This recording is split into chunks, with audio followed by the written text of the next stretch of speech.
Good afternoon and welcome along. I'm Justin Brierley, your host for Unbelievable. For the next hour and a half, you're going to hear another classic Christian versus non-Christian debate. This is the programme on Premier Christian Radio as part of Faith Explored that helps you to think through the big issues, the big questions around history, philosophy, science, the Bible, scripture, ethics, theology, and much, much more besides. If you want to find out a bit more about the show, the vast archive of programmes, then simply go to premierchristianradio.com/unbelievable.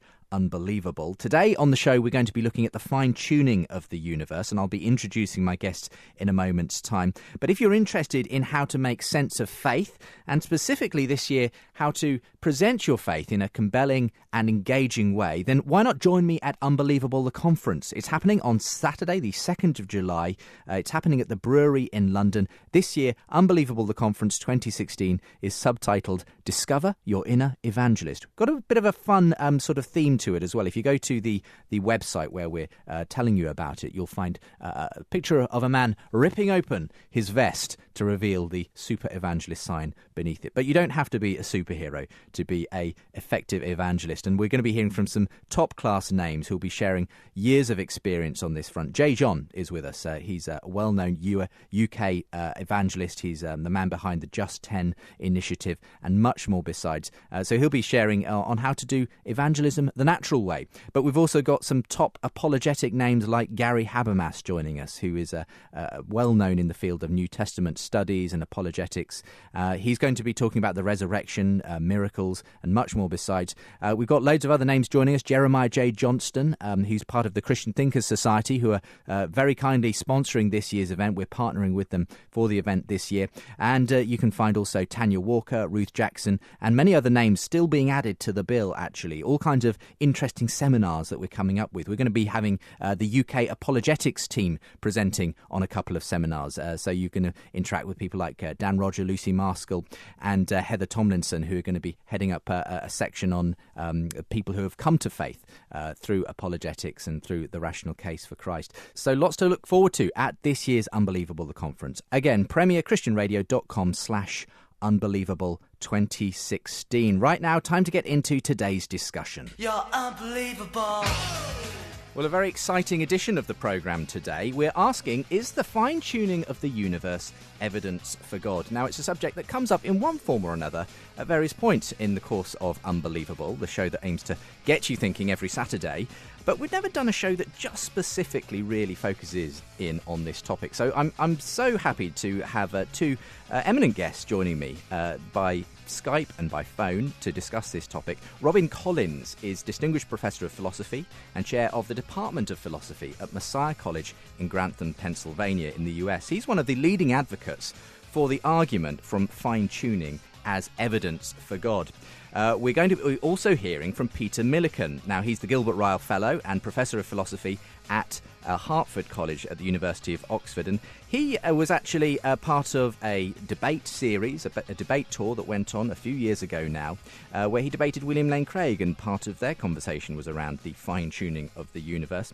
And he finds it interesting but not convincing. And so we're going to be hearing their arguments for and against the fine-tuning. And, well, of course, we need to find out what the fine-tuning of the universe is as well in the course of that, for those who perhaps aren't familiar with that concept. And so it's my great pleasure to welcome Robin and Peter onto the programme today. A very good afternoon to you both, gentlemen. Good afternoon. Thank you. It's great to have you both. Robin, perhaps we'll say hello to you first as someone who's new to the programme. Tell us a little bit about how you got into your interest in the argument from the fine-tuning of the universe, and perhaps you could very briefly sketch out what the argument is. I have a background in graduate school in theoretical physics, and then I went on to study philosophy at University of Notre Dame, and I was always interested in arguments for the existence of God. So shortly after I finished my PhD, I was asked to write for a book on topics related to this. And so I chose to write on the fine-tuning and think further about it. And so that's how I sort of fell into it. And once I published the first piece, it sort of took off, was published in many anthologies, and then I continued work on the project. So it really combines an interest in philosophy, religion with my background in physics. Just briefly spell out for us then, for those who maybe aren't familiar, what is the argument from the fine-tuning of the universe, and how might it provide evidence for the existence of God? Okay, so first of all, I need to explain what the fine-tuning is. So the fine-tuning in its most basic level is the structure of the universe is extremely precisely set for the existence of life, of a certain kind of life, I think is relevant, what I call embodied conscious agents that can interact with each other and make choices based on what they take to be moral criteria. So it'd be beings like us, but more general than that, some alien form of intelligence like you would have in the movie Extraterrestrial, or you would see on Star Trek, would qualify as an embodied conscious agent. And then the further assumption that goes into that is that such beings require stable, reproducible complexity. So the argument is really that the universe has to be extremely precisely set in order to get stable, reproducible complexity, where the significant complexities involved here, where the beings can interact. So it's an argument about the complexity. Now, then it falls into three categories, at least I break it into three categories, what I call the laws of nature, which are just the general rules by which nature follows. You can think of them as the mathematical formula. So, for example, you have the law that like charges repel each other, unlike charges attract each other, the law of gravity, or the Pauli exclusion principle. All these things fall under what I would call the laws of nature. So they have to be just right in order for this form of life to exist anywhere in the universe. And then the second kind of fine-tuning is that of the constants or the fundamental parameters of physics, depending on what name you want to call them. And they're just fundamental numbers that are plugged in to these equations or laws of physics. For example, there's the gravitational constant G, which determines the strength of gravity between any two unit masses a certain distance apart. So it's the part of Newton's law, F equals G, M1, gravitational constant times the first mass times the second divided by the distance between them squared. So when it helps determine the strength of gravity between such mass pairs. And then there's a bunch of other constants like that, like the mass of the proton or mass of the neutron. And then there is probably the most outstanding case of fine-tuning of them all is the initial distribution of mass energy at the beginning of the universe as given by the very low entropy of the universe. And so that's three different kinds of fine-tuning. Now, this precision is a mind-boggling precision. So it's there's different ways of formulating the argument, and I think the most intuitive way, and this is not necessarily the way I actually use when I do the more rigorous work on the subject, but the most intuitive way is to think of, when you see a coincidence, an extreme coincidence, the last thing you want to do is attribute that to being a chance or a brute fact. If the coincidence, there's something special about it. So to be a coincidence in this sense, it has to be something that is very, very improbable. And there's different senses of probability here. One is that there's an enormous number of equal possible alternatives is one relevant sense. So it's very improbable, and there's something special about it. So, for example, if you tossed a two-sided coin 100 times in a row, and it came up heads every time, you'd be looking for an explanation. You wouldn't just accept that as chance. That would be your last resort.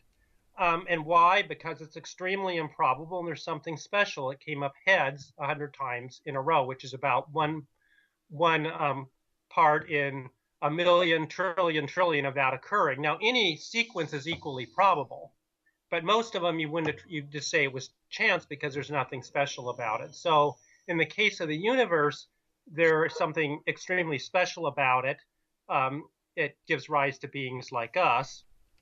And so the last resort is to accept that by chance. Now, the probabilities in the sense I talked about are far, far lower in the case of the universe. I mean, mind-bogglingly small.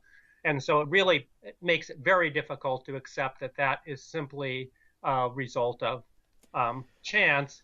And so then you would look for some kind of explanation. There's the theistic explanation that easily accounts for it once you accept theism.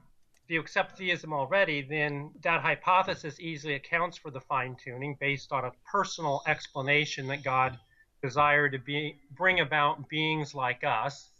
And then there's the multiverse explanation, which you have to deal with. I argue that the theistic explanation is a much better explanation. That's kind of the basic argument. Now, the most intuitive version. So I can start with that, but then I might have to refine it later under certain objections.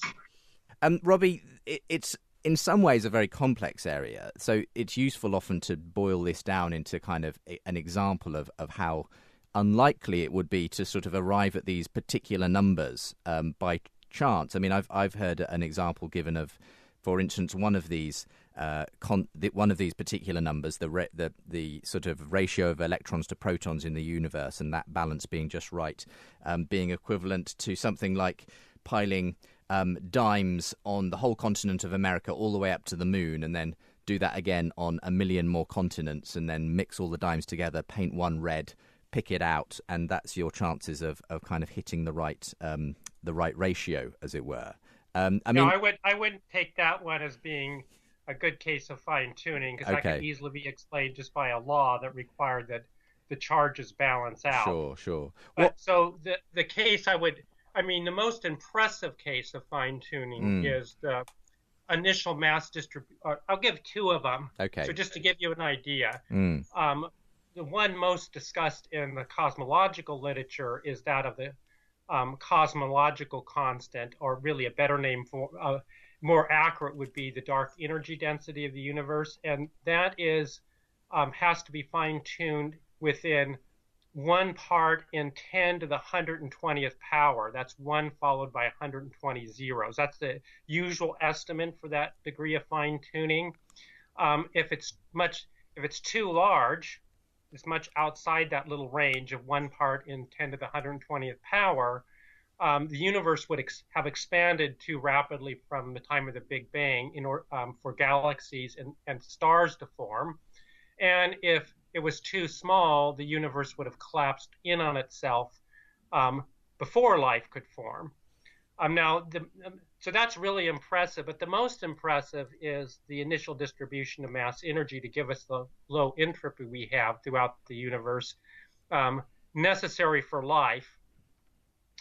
And in that case, the fine-tuning is 1 part in 10 raised to the 10 raised to the 123rd power. And to give you some idea how large of a number that is in the denominator, if you took a sheet of paper and put a 1 on it and then printed zeros everywhere else, and then took another sheet of paper and printed all zeros, and had a very fast photocopying machine and kept photocopying it and filled the whole universe 15 billion light years across with paper, and the 1 followed by all those zeros would be a smaller number than the number you're talking about in that denominator. So it's a mind-boggling degree of fine-tuning. Yes, it is extraordinary, and so the natural explanation from the point of view of theism it would be God. It's harder to come up with an explanation, obviously, though people have obviously come up with those, and perhaps we'll hear from Peter Millican about that. But you've laid it out very well there for us, Robin. Thank you very much for doing that. Peter Millican, thanks for being on the programme today. It's a pleasure. It's great to have you, and obviously we've had to lay out a little bit the argument from fine-tuning there. I remember when you did that debate with William Lane Craig, you said that, as far as you were concerned, this was one of the best arguments out there for theism, though obviously you haven't found it compelling yourself. What's interested you about this argument, though? Yeah, I soon after I came to Oxford, actually, I found myself in the interesting position of being at dinner, sitting next to Arthur Peacock, who were well known for connecting Christianity and science. And I was in the strange position as a non-believer of trying to persuade him that the fine-tuning argument was worth taking very seriously. He had formed the impression from most people that it wasn't such a popular argument. So yeah, I've been quite a fan of the argument for a long time, and it's interesting to see how it's become more popular. I mean, to put this in context, I mean, I think most of the other arguments for God's existence, the sort of traditional ones like the ontological, the cosmological, the moral argument, I think are fundamentally very, very weak. But what's unusual about the fine-tuning argument is that it has the right kind of structure to deliver a strong result. And it's interestingly different from the traditional design argument. So the traditional design argument tended to focus on biological nature and the adaptation of animals and plants and indeed ourselves. Now, obviously, that was undercut by Darwin. But there was another big problem about that argument, which David Hume seized on, and it was this, that in the design argument, people tend to assume that intelligent design ought to explain biological adaptation. And what Hume pointed out was actually in nature we see it's the other way round. Biology gives rise to minds. We never see minds giving rise to bodies. So the problem is, for the theist with that argument, that there's no reason for privileging design. There's no reason for saying, oh, look at all this order in nature, that ought to be explained by design. What Hume would say is, why explain it by that? Why not explain it by generation?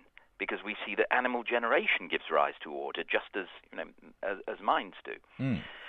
The really interesting thing from a logical point of view about the fine-tuning argument is that the coincidences to which it points are ones which only deliver billions of years after the initial conditions. So the coincidence only shows up in the course of time. And therefore, one can argue that it has this peculiar merit that it points towards advanced design. The constants of the universe, I'm interested in Robin's view on this, but I take it that those initial constants, many of them, the fact that they are special fine-tuned values doesn't show up in the initial Big Bang. It only shows up over the course of time as you get a complex universe developing. And in that case, if there really is a coincidence to explain there, it looks like advanced design has a fairly strong case for being a plausible explanation. So, that's quite a kind of refined logical point, but it's quite a strong... The other point, of course, about the fine-tuning argument is that it does point towards a global designer. It's the whole universe. Yes. I don't think it points towards an omnipotent creator, but it at least points towards a cosmic scale creator. And that, again, is, pretty impressive. Sure. So I think it's got quite a lot going for it, and it's clearly appealing to science rather than appealing to ignorance. And, one problem with, for example, the cosmological argument, where people say, oh, there must be a first cause of the physical universe, it can't be something physical, therefore it must be something mental. I mean, that's pretty hopeless, because it's just assuming that we have sufficient understanding of nature to know that those are the only two options, physical matter of the kind we understand or minds. And pretty obviously, we're limited beings. It might turn out that there are all sorts of things in nature of which we currently know nothing. So it looks like an appeal to ignorance, whereas the fine-tuning argument is appealing to, the latest results of indeed. The frontiers of science. Well, let's bring Robin in again at this point. Robin, in a sense, Peter doing your job for you there and giving a sense of the merit of this particular argument for the existence of God. I mean, one of the things he points out is that you only see the coincidence, as it were, millennia later, and that's part of why it's an intriguing argument. I mean, do you agree that of all the arguments, as it were, from natural theology, that this potentially has the most going for it? Yes, I do, and I'm sort of biased here, so this is the one I work on.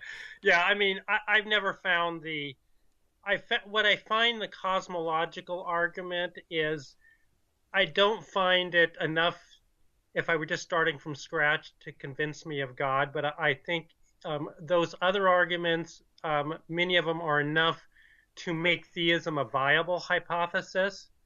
And for me, then the fine tuning puts it over the line.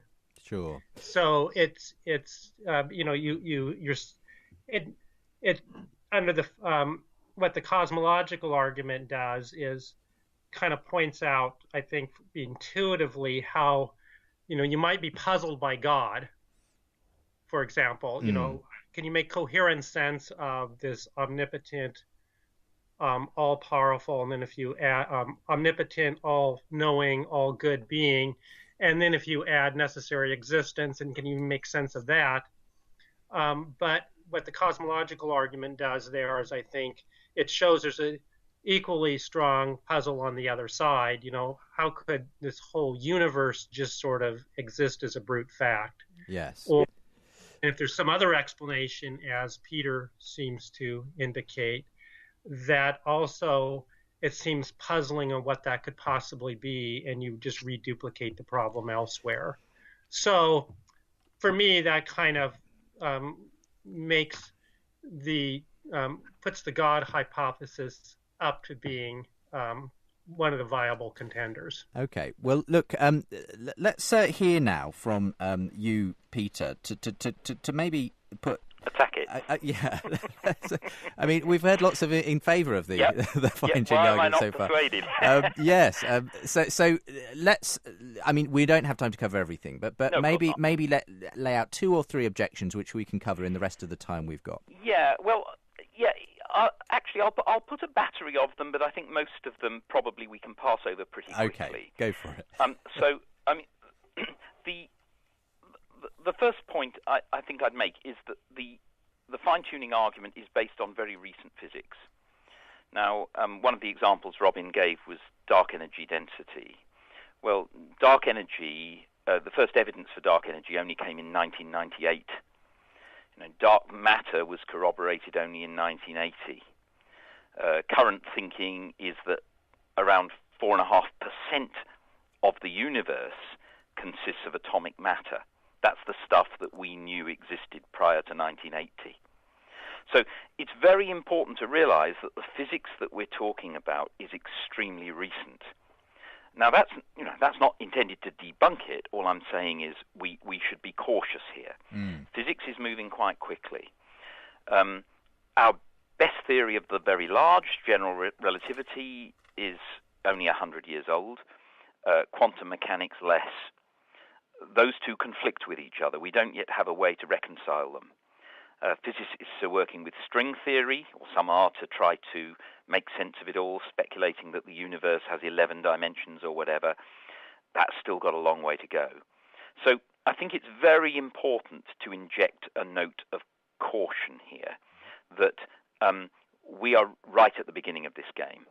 And I've often said that my view on the fine-tuning argument might be very different if, in 1,000 years' time, the physics still pointed towards lots of fine-tuning. Mm-hmm. I think that would be a different issue. Sure. If we had a mature physics with the contradictions removed, lots and lots of experimental corroboration, lots of computer models, making sense of it all, and it all fits, and we still have these coincidences. We're certainly not in that position now. One general point, clearly we can't rule out that there will be a deeper explanation for the apparent coincidences. The physics in 50 years' time or whatever may come up with some explanation which, just like with Darwinism, leads us to say, oh, I see, yeah, all right, we don't need a designer to explain that. So, again, I think these aren't debunking the argument, they're just saying we have to be quite cautious. Before we get to some more, let's have a quick response from because I think those are good general issues to raise right at the outset. Robin, what do you make of those? Physics is constantly moving. This could be yesterday's news. There could be a deeper explanation in the future. So yeah. Well, the couple things to look at. first of all, just a point on the dark energy densities. Really, the cosmological constant, that problem's been around probably since about 1980. But the two very general responses to that are, first, you have to look at the direction physics is moving in, and it actually seems to be moving in the direction of there being more fine-tuning, unexplained fine-tuning, not less. But let's suppose there is some theory, a grand unified theory that explains the values of these constants, and in other words, entails their value. Then it would seem highly coincidental that you just had just the right theory, the right grand unified theory was the case, right set of laws, to entail that the particular constant was in this teeny life-permitting range instead of anywhere else. So I think what ends up happening is the coincidence just gets kicked up to the level now of the laws themselves. Why have this set of laws that yield life-permitting values instead of some other? So I don't really think you can get out of the problem that way. Well, I'll let Peter Millican respond on the other side of a quick break. We're talking about the fine-tuning of the universe on this edition of Unbelievable with me, Justin Brierley, and we'll be back in a moment's time.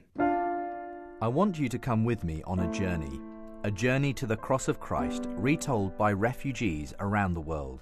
In the latest edition of Premier Christianity magazine, see The Stations, a photographic project spanning the refugee camps of the Middle East, the Calais jungle, and the UK's asylum seekers. You'll meet the people making their own journey and discover how their story joins Christ's own story of suffering, persecution, death, and ultimately hope. See the exhibition at St Martin in the Fields, London, and request your free copy of this special Easter edition at premierchristianity.com/The Stations.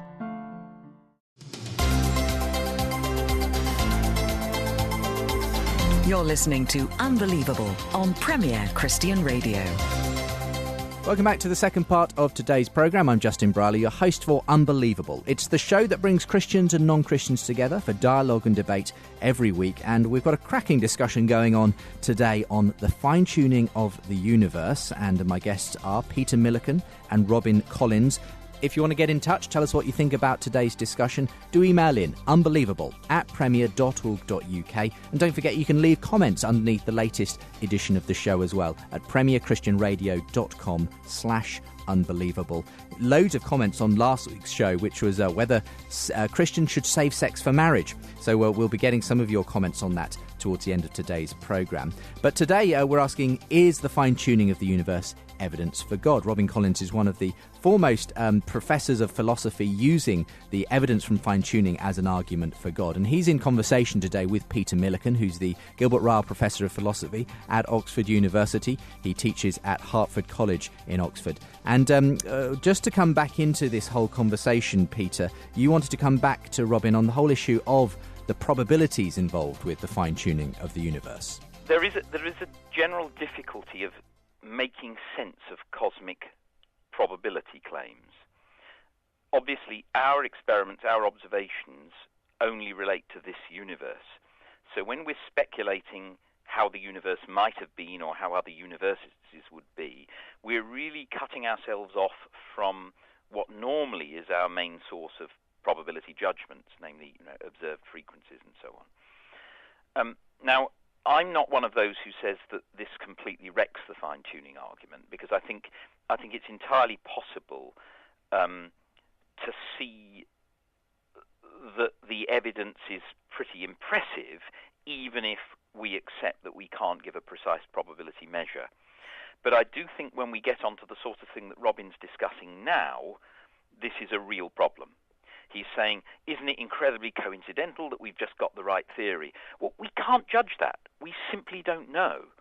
It's like somebody,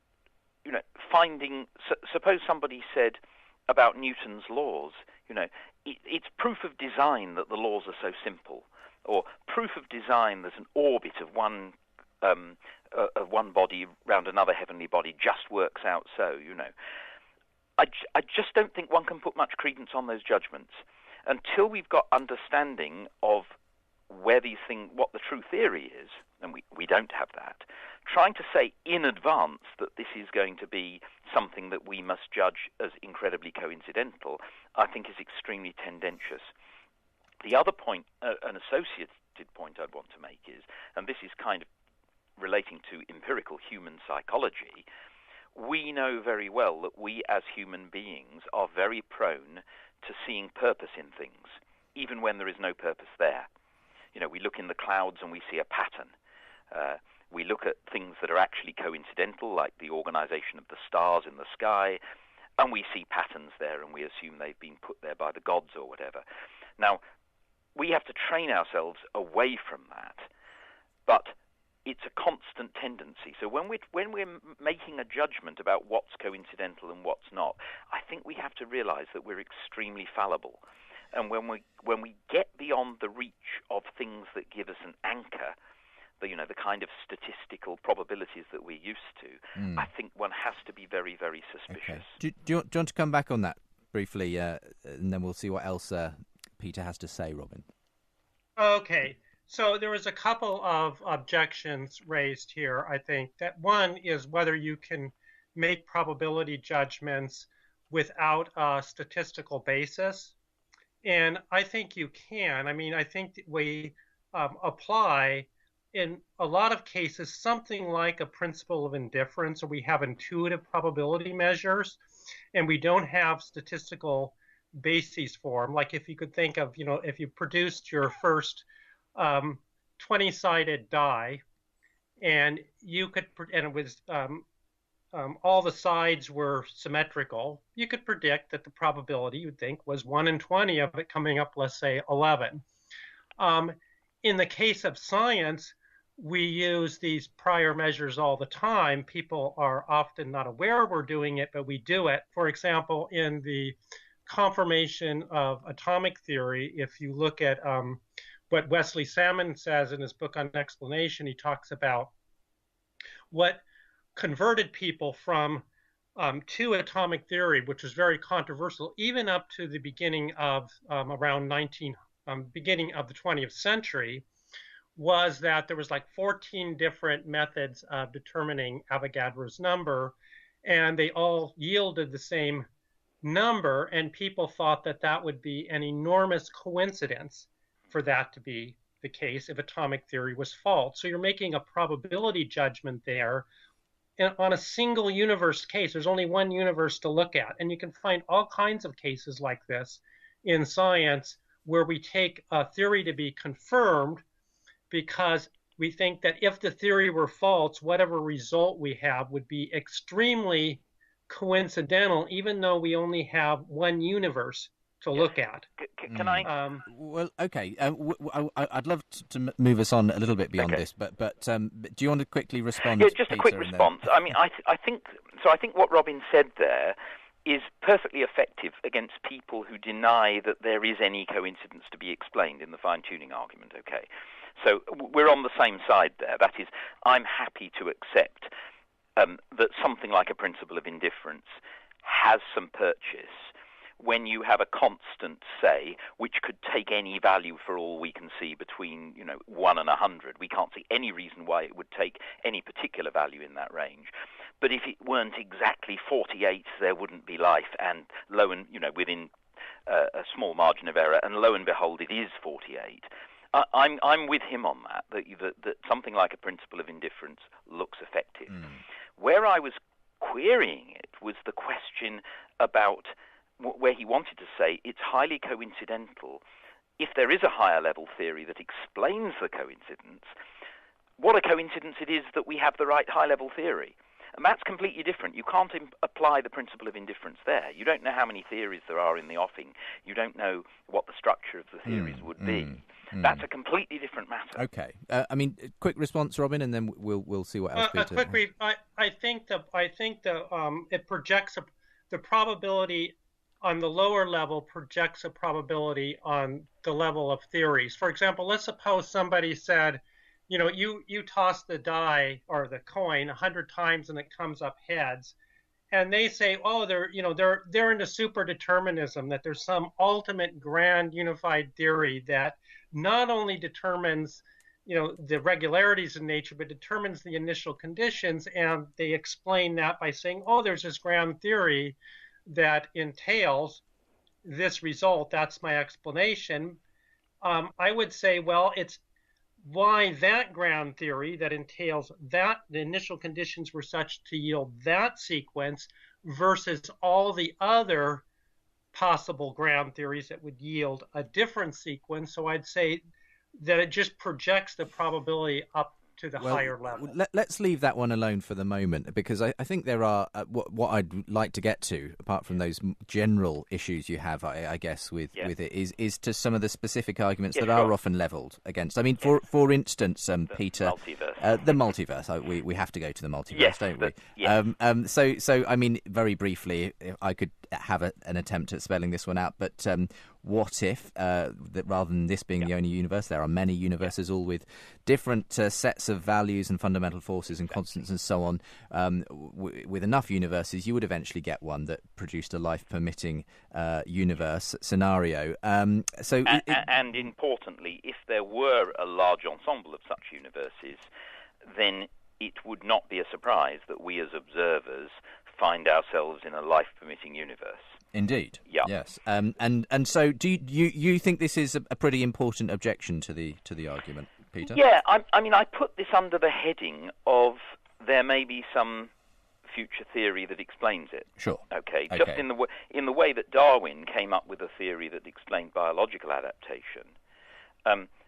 In a similar way, it could turn out that there was some, if you like, evolution-like explanation of the fine-tuning. That is, it's a selection effect.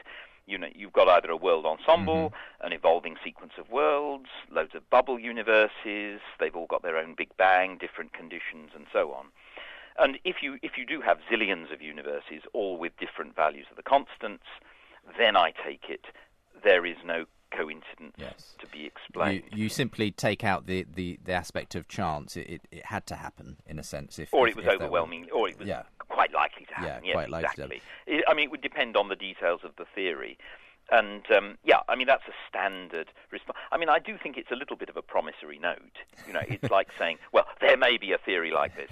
And I'm not convinced at the moment that physics is anywhere close to pointing towards this. Let's see what. But there are many physicists who do think that. Yeah. Let's see what Robin's overall response is. I mean, obviously you've heard this 100 times, Robin. What if there is a multiverse and we happen to be in the universe that where the numbers were just right for our existence? What is it? A promissory note? Does it undercut the argument at all? I think it's a promissory. I agree, it's a promissory note. Now, you could find sometime in the future that such a theory, is developed. I mean, people hope that it would be some combination of inflationary cosmology and superstring theory. So I think that's the strongest objection to the fine-tuning argument, is this alternative hypothesis of the multiverse. Now, couple of standard objections to the multiverse are this hypothesis. If you think it's a result of some sort of physical process that gives rise to the multiverse, then at least to some extent it seems to kick the fine-tuning back up a level, because it seems like the multiverse generator needs to be set just right in order to produce life-permitting universes. It has to have the right mechanisms, and probably if it has any constants, the fine-tuned constants, but we can't say that for sure because no one's come up with a complete multiverse generator scenario. Now, I looked at the one with inflationary cosmology in some detail and superstring theory, and you do have to have just the right set of mechanisms and the right initial conditions for this thing to work. So there is a good case to be made. It doesn't really solve, at least it just pushes the problem back one level. But it might reduce it. I would agree it could reduce it. It also runs into another standard problem, and that is the Boltzmann brain problem. When you try to explain the special initial conditions of the universe, it's vastly more likely for there to be a small regional order, enough to get enough organized complexity so that observers could arise, it's vastly more probable to get that in a small region than a large region, let's say throughout the universe. So we should expect to find ourselves either as isolated observers, because that's even more likely a single isolated brain, or if you require that observers be such that they can use telescopes and things like that in an isolated solar system or galaxy. So it doesn't really explain the uniformly low entropy of the universe throughout. Now, I must admit, cosmologists have been working on, for about 20 years or so, trying to give a more natural explanation of that. Now, if they could achieve that, it would now push the fine-tuning back to, why just those set of laws that yield this low entropy universe. So I want to say one other thing about that. So I do recognize that objection. I think it has some weaknesses. Where my current area of research has gone is another kind of fine-tuning that actually avoids that objection. And that's what I've got a recent grant from the Templeton Foundation for to complete work on this project is, at least I'll claim, and some of this has been checked over by other physicists and cosmologists, is that the constants also seem to be fine-tuned to optimize our ability to discover the universe in the sense of our tools for discovering the universe, like the baryon to photon ratio is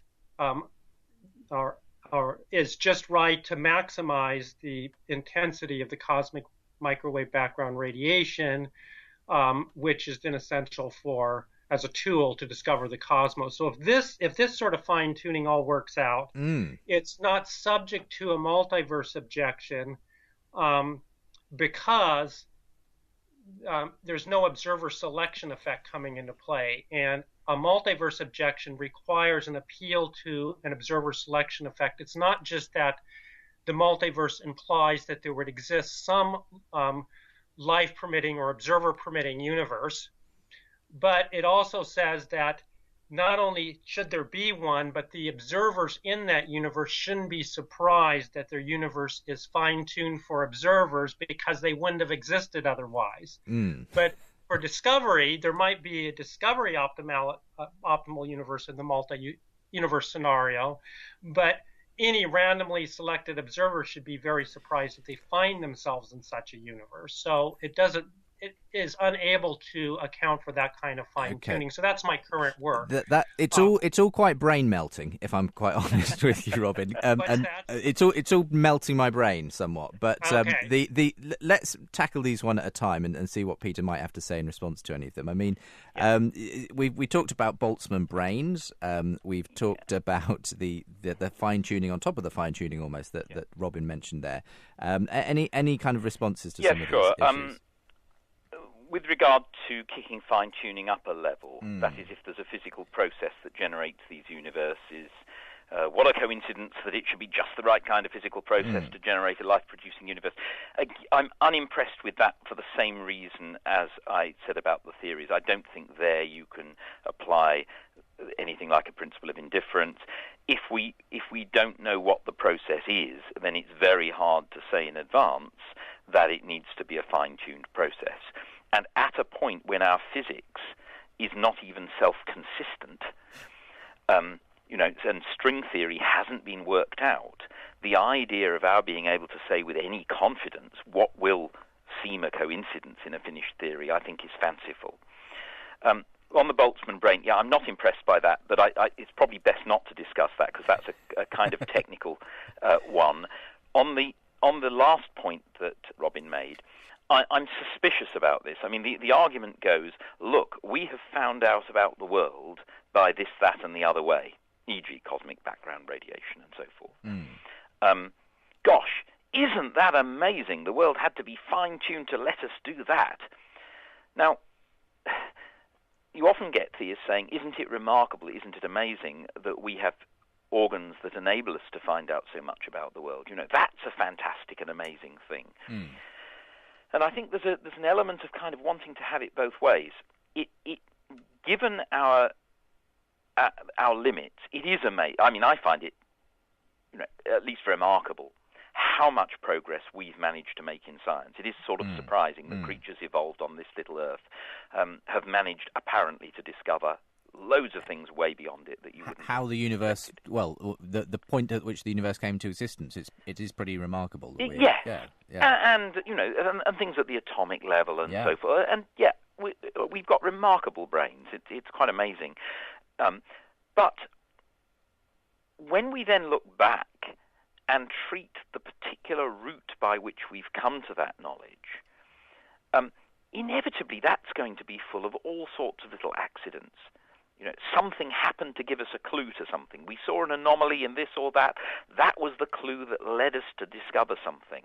And it could have been something quite different, had history been different. So I think there's a real problem with looking back and saying, wow, how that must have been fine-tuned. It's like if I look back over my life and I think, various chances, when I happened to meet my wife and so forth, what a lucky event. It could so easily have been different. It must have been designed by God. Well, no. Whatever history your life takes and whatever history human knowledge takes, there will be all sorts of rather surprising turns on the road. And again, I'm very, very suspicious about trying to make a probability judgment with regard to that. We know psychologically we're extremely unreliable when it comes to those kinds of judgments. If you look at the psychological literature, in cases where we can check, we find that people standardly go wrong with this sort of thing. I've no reason for thinking that physicists won't go wrong with it when they try to imagine themselves into, alien possibilities or alternative scientific histories. Well, let's come back to you, Robin. As I understand it, this new area that you're working on is that not only is there this fine-tuning that we've observed in the universe, but our ability to observe the fine-tuning is a result of various aspects which are themselves appear to be made for our benefit almost, to be able to discover the fine-tuning. So aspects of the nature of the radiation and so on that makes it accessible to us as humans and so on. Can I just... Okay, go ahead. Well, I was just going to sort of, I guess, just put then this objection from Peter to you, which is, well, it's very difficult to assign a probability to that because, just as all the ways in which all sorts of things happen, there are lots of accidental features to them. Can you really confidently say this was definitely seems to be set up for our advantage, for our ability to be able to have observed this fine-tuning? Okay, let me respond to what Peter said. It's the same kind of argument you have in the case of the fine-tuning for parameters, except it doesn't suffer from the observer selection effect.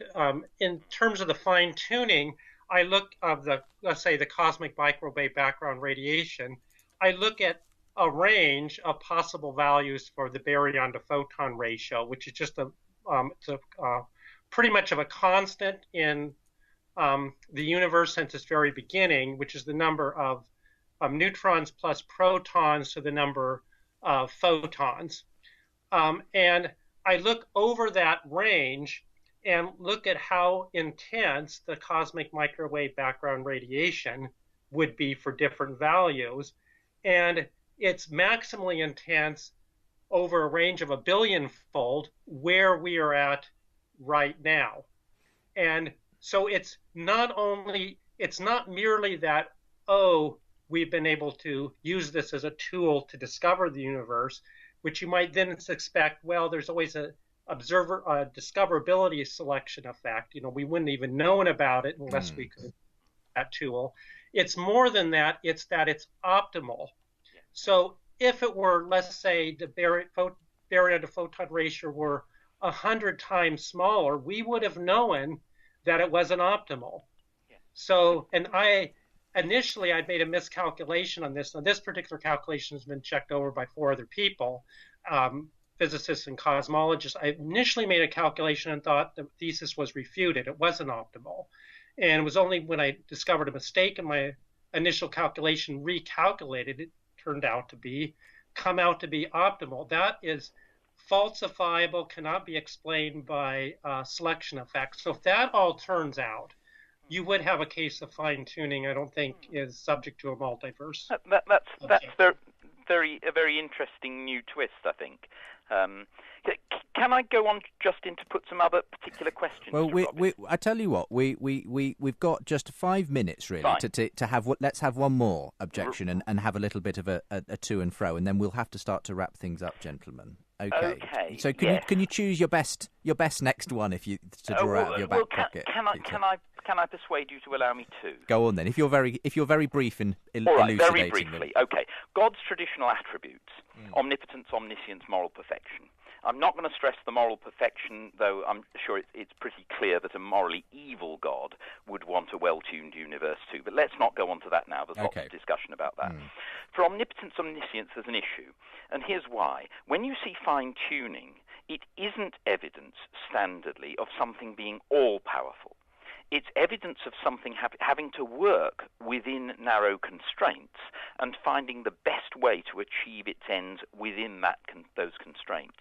If you have a God who can create intelligent life, as it were, just by fiat, just by wishing for it, he doesn't need to go through 14 billion years to do it and have such a ginormous universe for such a very small piece that's inhabitable and such a very small period of its existence. So that's one issue. So so the fine-tuning argument, it seems to me, points towards a finite rather than an infinite God. The other question I'd really like to ask is this. Fine-tuning goes along with the idea that the universe is specially adapted for life capable of moral and religious thought. It follows from that we can expect there to be other life forms in other galaxies, or loads of them, morally and religiously sensitive. What does that do to traditional Christian theology? I think the fine-tuning argument, if taken seriously, points against the exclusive truth of any religion. I think you have to accept that there will be lots and billions of different religions around the world. There may be some common truth to all of them, but it's very unlikely that you're going to end up with Jesus as the unique incarnation of the second person. It's a really interesting point, and it takes us to the very specifics of the Christian conception of God here, Robin. I mean, you are a Christian, Robin, and so I guess you're interested in this question.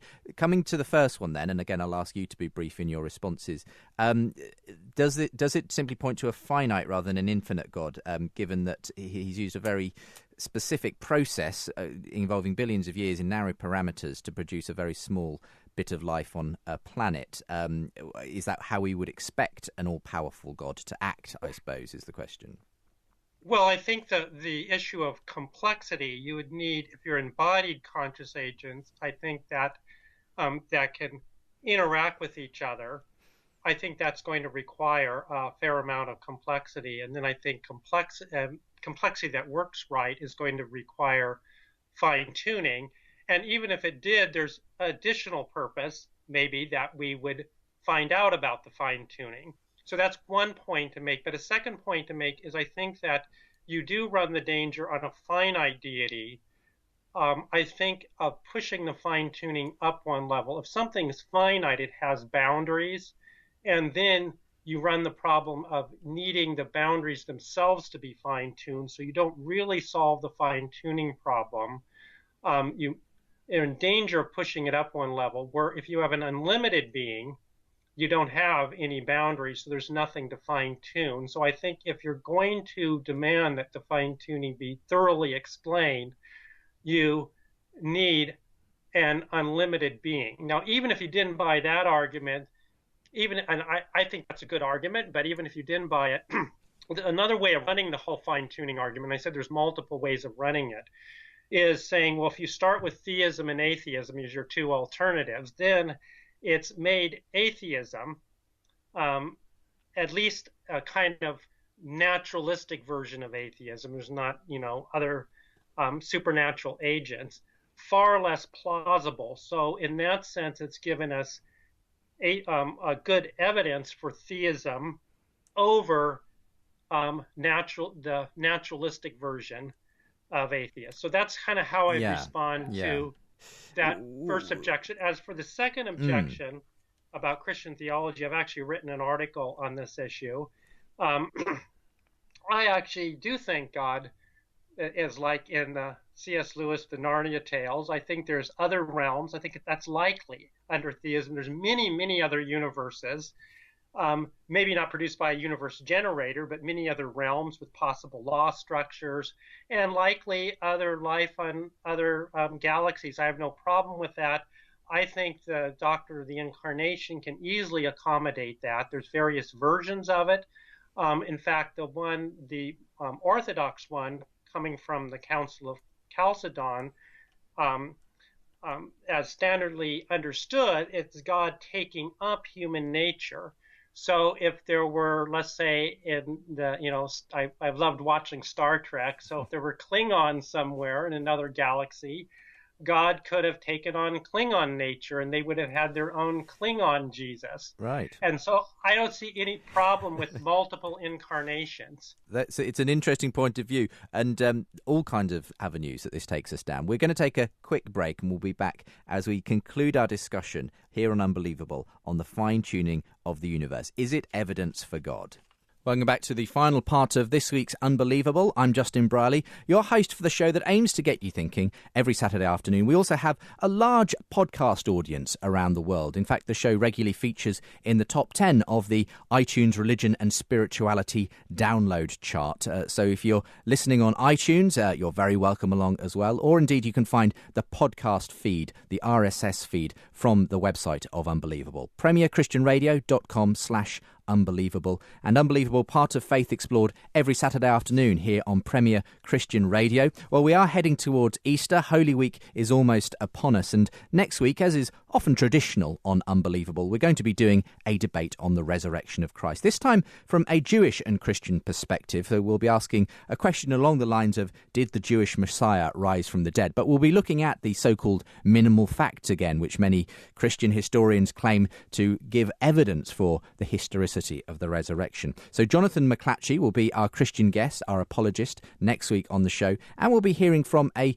Jewish scholar who's going to be arguing against the resurrection. So look out for that one at the same time next week. If you can continue to listen this Saturday afternoon between 4 and 5 today, two special guests for you on the profile. I'll be speaking to espionage thriller writer Frederick Forsyth, yes, the author of The Day of the Jackal, amongst many other well-known novels. So he'll be telling us about his view on faith and his life writing those crime thrillers and espionage thrillers. And then Maria, in the second half of the programme, chats to Christy Wimber. She heads up, she's one of the leaders of the Vineyard Church in the USA. She's going to be talking about her ministry, her faith, and miraculous signs and wonders as well. So listen out for that between 4 and 5. Two interesting guests on the profile this Saturday afternoon. Right now, it's time to get back into our discussion today. You're listening to Unbelievable on Premier Christian Radio. Well, as we conclude today's programme, we've been talking about the fine-tuning of the universe, and we've certainly been making you think today. Robin Collins has been on the line, and he's a philosopher out at Messiah College in Grantham, Pennsylvania, well known for being a leading advocate of the argument from fine-tuning as evidence for God. He's detailed some of the extra twists that he's been adding recently in his research, which sounds very exciting as to whether we ourselves are, as it were, fine-tuned, or that our ability to observe the fine-tuning is in some sense itself fine-tuned. And we've also heard from Peter Millican, who's been on the show before, Gilbert Ryle Fellow and Professor of Philosophy at Hertford College at the University of Oxford. And he's been a very interesting combatant, though a very pleasant one at that, with Robin on this question of whether there are various objections to the fine-tuning of the universe. We come back then, Peter, to this fundamental, what I think captures most people's imagination, this extraordinarily fine-tuned universe we live in, these cosmological constants and forces and so on, which seem to be exquisitely finely balanced in order to allow conscious life to emerge at some point down the line.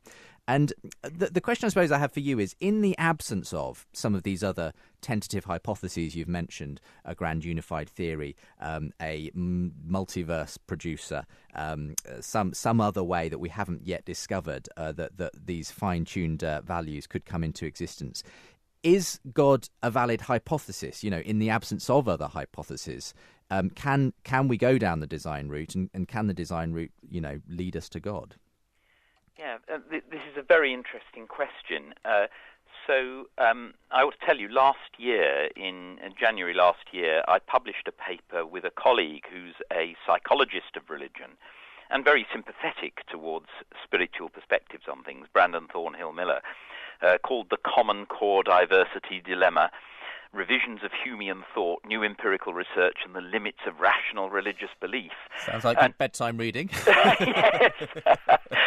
Well, there, actually, the fine-tuning argument played quite an important role, because one of the things we were discussing was how there's quite a lot of evidence that religious belief can have positive psychological effects in various ways, both social and personal. And so one of the questions we were addressing was, what do you do if you want to get these good effects, but at the same time you want to be a rational believer? And our conclusion, very briefly, was that what we call second-order religion, that is accepting that religions in general point to some spiritual truth, but without being dogmatic about any of them, might be quite an attractive position. I mean, we disagreed, in fact. I mean, it was a dialogue between Brandon, rather more sympathetic to religion than I am, but we were trying to be, very open-minded in our dialogue. And anyway, the thought was that, let's suppose you're in this position, that religion matters an awful lot to you, you want to have an intellectually respectable religion, and you're prepared to forego the dogmatisms of specific beliefs. Actually, the fine-tuning argument gives a very attractive way of seeing your way to a sort of second-order theism, where you say, well, I do, there is at least some evidence that the universe has been favorably designed for beings who are naturally inclined to evolve in a spiritually aware way. But it does, I take the view that would naturally lead to pluralism with regard to religion. But I wouldn't see that as a big negative, whereas some others might. And so, I mean, are you saying then that you are sympathetic to the idea that if you were trying to explain why we have a natural spiritual dimension, let's say, to us, that and you wanted to hold that in a kind of scientifically rational way, it would be legitimate to see the fine-tuning argument as it stands as a reasonably good piece of evidence to hold in that respect? Yeah, this is a very tricky question, because I think it comes down to how important it is to us to be rational. And to some people that matters more than others. Now, suppose you're in a situation where austere rationality is actually going to lead to a situation where you're going to be profoundly depressed. Actually, in that case, it's better not to be rational. You might think, actually, this belief matters so much to me that I'm going to go for a way of defending it, of preserving it, that doesn't give rise to any horrors. It's not going to turn me into a dogmatic monster who believes, other people should be eliminated for believing different things and so on. It's going to leave me relatively comfortable in my belief, but it may not be what the austere philosopher who really is chasing truth at all costs would go for. Sure.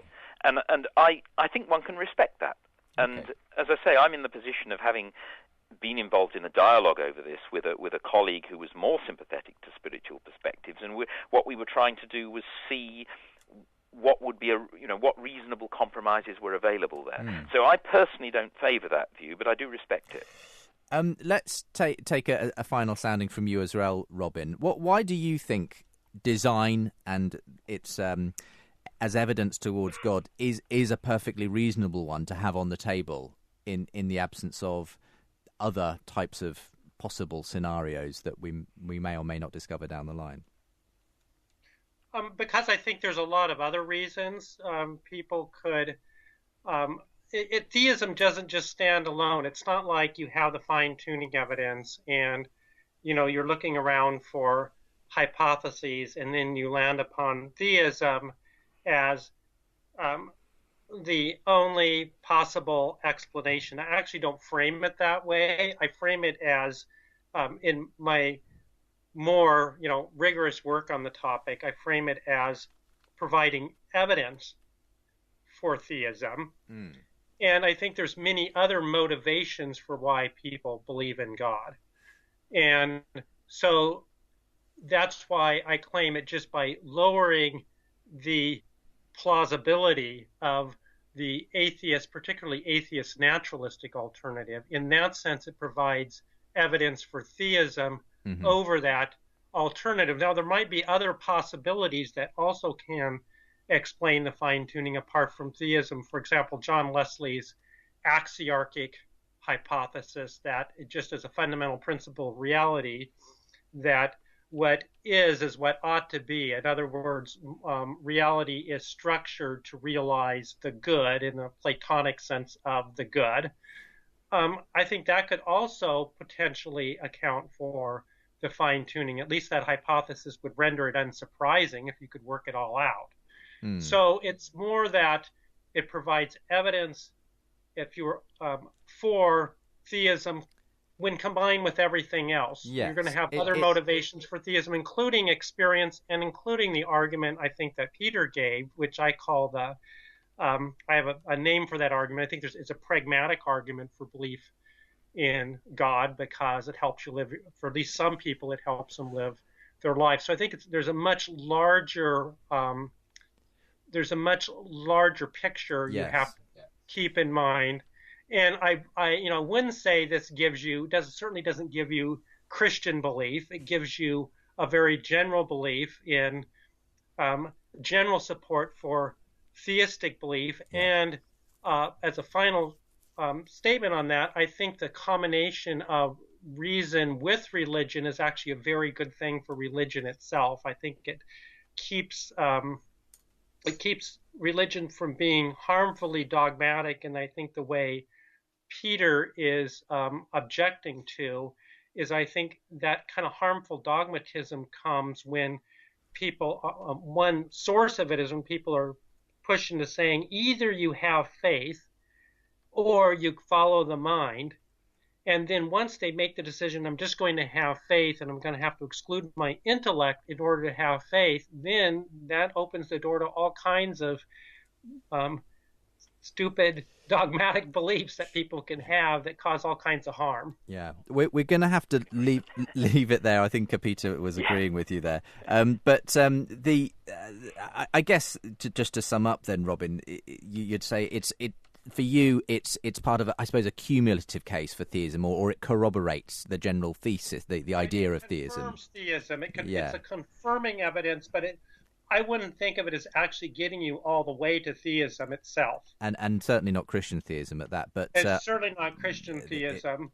But it's obviously, yes, it's part of the biggest picture, I suppose. Much bigger decisions on how you're going to live your life, all that sort of thing. I think bringing reason in is an extremely important thing to do. Yeah. Not just trying to convert people to become theists, but also for people that are religious themselves, to bring it in is very helpful to it helps religion become less harmfully dogmatic. Well, thank you very much both for being with me. Very interesting discussion. We've covered quite a lot of ground, and I hope that if you're listening at home, you were able to keep up with a lot of that. I know that it got quite philosophically dense at times, and scientifically as well. But perhaps you've got a thought on it you'd like to send in. Well, I'm going to give you the ways to get in touch as ever in a moment's time. But for the moment, thank you very much, both Robin and Peter, for being with me on the programme today. Thank you, Peter. Thank you, Robin. Nice to meet you, and enjoyed it a lot, Justin.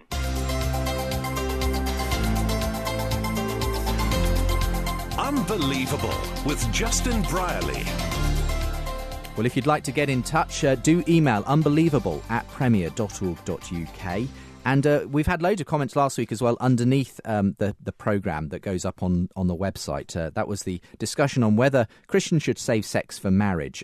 So I don't have time to read all of those comments, unfortunately, under the website. But if you want to read them yourself, premierchristianradio.com/unbelievable. And just click back to last week's show to see the many comments that came in about that. But I've had so many in by email that I'm going to concentrate on those for the moment. Just a reminder, though, before we go to those comments, that if you're interested, Unbelievable the Conference, it's coming.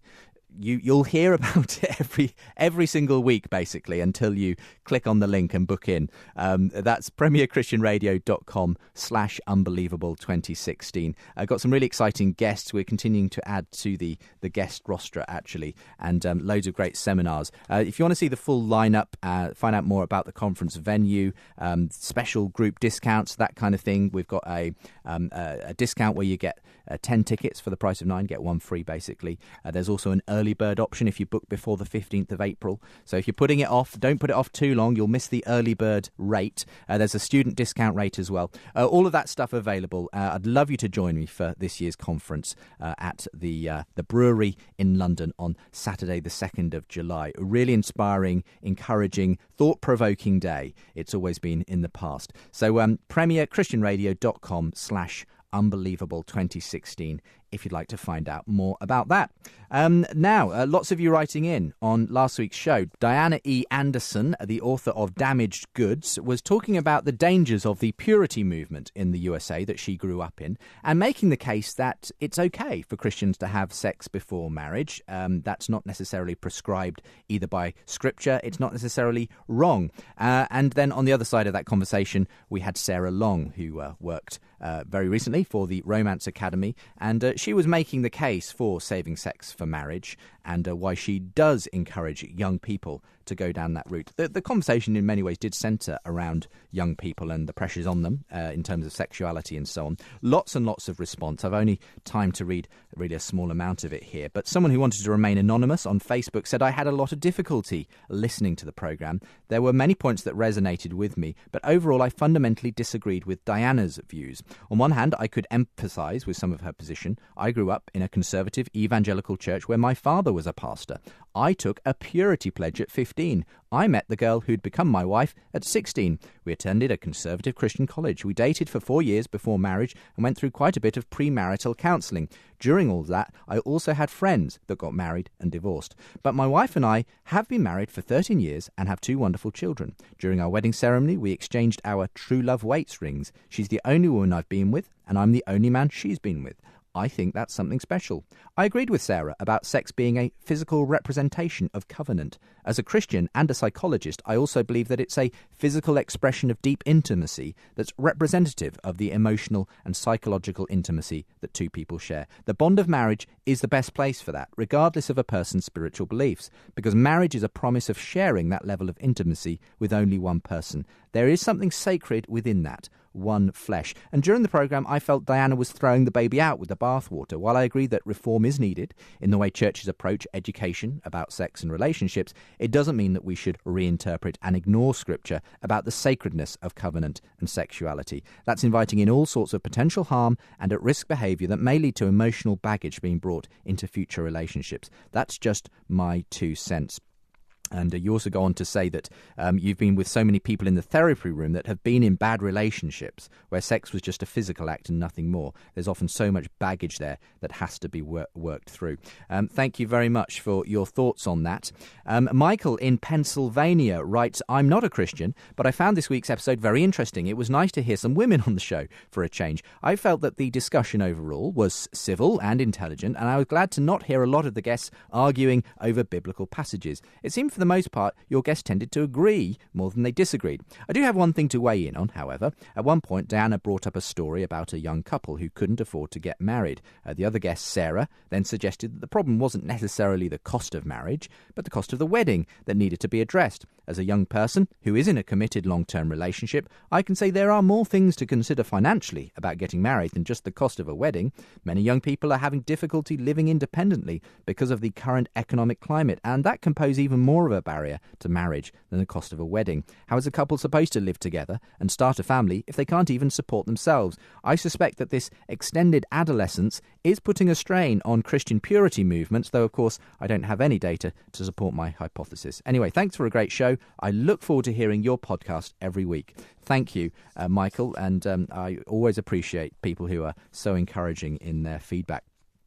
This one in, no name given on this email, but says, I'm a fan, though infrequent listener to Unbelievable. I really liked this discussion. I grew up in a similar environment to Diana, but not quite as strict. However, I have chosen abstinence for a number of reasons. Firstly, I want the first time to be with someone who actually cares about me. Secondly, there are things I want to do with my life. Thirdly, I believe life begins at conception, so I want to wait until I meet someone I'm willing to have as the mother of my child. And fourth, I'm leaning towards Long's opinion, Sarah's opinion, on what is acceptable for Christians. I will comment, however, on the push to marry young. In my evangelical upbringing in the USA, marriage was more discouraged than encouraged, and there's a fear among my peers of being old maids or old bachelors. We did grow up with the anti-dating messages that dating is practice for divorce, and I recommend that as a discussion point for a future episode. And this one from Ian says, I delayed listening to this week's Unbelievable, suspecting the programme might make my blood boil. So I didn't want to be in a bad mood before preaching on Sunday. I managed to listen to it calmly on Sunday evening. Diana Anderson's argument seemed to me based on two premises. Firstly, some US churches teach about sex and marriage in a poor way. And secondly, not having sex before marriage does not guarantee that you won't get divorced. Her conclusion, therefore, was that sex before marriage is okay in some circumstances, and the logic in that argument is non-existent. I was surprised by the claim made by both that the Bible isn't that clear on sex before marriage being wrong. Deuteronomy 22:13-21 seems pretty clear to me, as does the general tenor of the teaching throughout the Bible, as Sarah Long did acknowledge. One final point, there was a lot of talk about people deciding for themselves what is right for them. There are matters, and this is one of them, where God decides what is right for us. Of course, we need to use wisdom and grace in how we teach this, but we do need to recognise that our Creator actually has a far better idea of what is best for us than we do. And this one from Peter Harris says, it was good to hear a programme about applied ethics in relation to sexuality last Saturday. One element I thought was missing from the debate was the very good option of voluntary celibacy and the state of asexuality. A celibate lifestyle is advocated by Paul and Christ as a means of focusing on the kingdom's work. If your guests had spent more time on the exegesis of the scriptures, they might have brought this up. In a society flooded with sexual imagery, it's important to realise that celibacy is possible, and for some, the best way.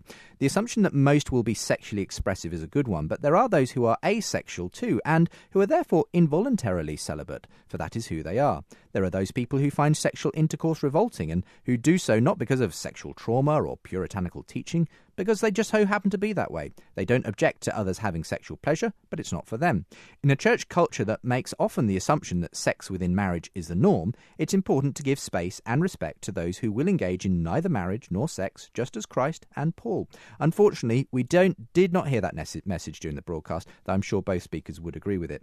With regards to Christ as a feminist, I'd argue he was a masculinist too. The Good Samaritan parable teaches that men who are the victims of violence, and most victims of violence are men, deserve tender care and not to be treated with indifference, or as the state does during war, as expendable. Tim F. It says, greetings from Canada. I just finished listening to the recent dialogue about saving sex for marriage, and I must say that I was, to coin the colloquial Briton, chuffed at both guests. They were both presenting their views as Christians, yet after an hour of dialogue on the subject, there was only a single passing reference to Scripture. Both women, although well-spoken and researched, refused to make dogmatic statements about what God had said regarding the subject, and routinely said, I think that and I feel that. This degraded the discussion down to an opinion fest where God and his word wound up taking a side seat. The Bible condemns sexual immorality in many places, and you quote a number of them from the New Testament. And what could the term possibly mean besides sex outside the bond of marriage? But this was never discussed. At the absolute least, I would expect them to discuss what Hebrews means when it says, let marriage be held in honour among all, and let the marriage bed be undefiled, for God will judge the sexually immoral and adulterous. I couldn't help but feel as though the main thrust of Diana's argument came from an anthropocentric view. More was reason because of man than because of God. Sarah, on the other hand, although I agree with her, gave no biblical backing and realistically made no stronger case than Diana. My wife and I preserved our virginity until we were married, and although it doesn't physically strengthen our marriage, there is a bond between us that is completely unique in its intimacy. It's been shared by no one else and is absolutely ours. From that alone, I understand a great deal more about the bond between God and the Christian, and why so often marriage and union is used as a metaphor for the Christian life. Sex should be saved for marriage, not because of any of the reasons brought up in the show, but rather because it's the way God intended it from the beginning. It's a shame how many people completely throw away the clear teachings of the Bible because of their own pride and lust. Sorry to rant, but I do get a little passionate about these things. I really appreciate your show and will continue to listen as I have been. Thank you very much for getting in touch, Tim. No time for any more, unfortunately, but just a little smattering of some of the emails that came in response to last week's programme, which, of course, you can go and listen to yourself if you didn't get the chance to hear it. That's at premierchristianradio.com/unbelievable. Check out links to the podcast as well, and, of course, this year's Unbelievable Conference. It's all there for your browsing pleasure. In the meantime, thank you for joining me for this week's edition of the programme. Hope you got something out of it. Hope you're going to get in touch as well about today's discussion. And join me as well, of course, for next week's show. Let me tell you about that right now. You're unbelievable. It's going to be Easter, of course, Easter weekend, next weekend, and so we're going to be doing, as we often do, a discussion on the resurrection, asking, did the Jewish Messiah rise from the dead? And we'll be hearing from a Jewish scholar who doesn't believe that is the case. Jonathan McClatchy is our Christian guest. They're going to be debating what's sometimes called the minimal facts for the resurrection. Again, something we've covered in the past, but we'll be doing it from a bit of a fresh angle this time. So I hope you can join me for that at the same time next week here on the show that aims to get you thinking unbelievable. And I'll be back again in a moment's time for The Profile.